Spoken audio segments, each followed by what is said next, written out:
Saudi আরবে কর্মরত চাকুরিজীবীদের পবিত্র হজ পালনের সুবিধার্থে সবেতন ছুটির নির্দিষ্ট নিয়মকানুন জানিয়েছে দেশটির মানব সম্পদ ও সামাজিক উন্নয়ন মন্ত্রণালয়।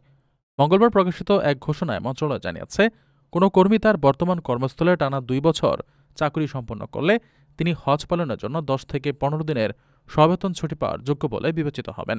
এ ছুটির মেয়াদের মধ্যেই ঈদুল আজহার সরকারি ছুটিও অন্তর্ভুক্ত থাকবে। মন্ত্রণালয়ের পক্ষ থেকে জানানো হয়েছে, একজন কর্মী তার পুরো কর্মজীবনে কেবল একবারই হজ পালনের জন্য এই সবেতন ছুটির সুবিধা ভোগ করতে পারবেন। অর্থাৎ যারা আগে কখনো হজ পালন করেননি, মূলত তাদের জন্যই এই সুযোগ রাখা হয়েছে। তবে কোনো প্রতিষ্ঠান থেকে এই সময়ে বা প্রতি বছর কতজন কর্মীকে হজের জন্য এই ছুটি দেওয়া হবে সে সিদ্ধান্ত নেওয়ার পূর্ণ অধিকার নিয়োগকর্তার হাতে থাকবে।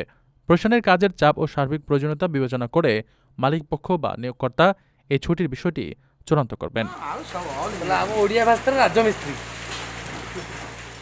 আপনার স্বপ্নগুলো আকাশ ছুবে প্রবাসীর হেলিকপ্টারের মাধ্যমে। বিয়ে, জন্মদিন অথবা যে কোনো বিশেষ প্রয়োজনে হেলিকপ্টার ভাড়া করতে যোগাযোগ করুন স্ক্রিনে দেয়া নাম্বারে। প্রবাসীর হেলিকপ্টার, নিরাপদ ও সাশ্রয়ী বাহনের বিশ্বস্ত নাম।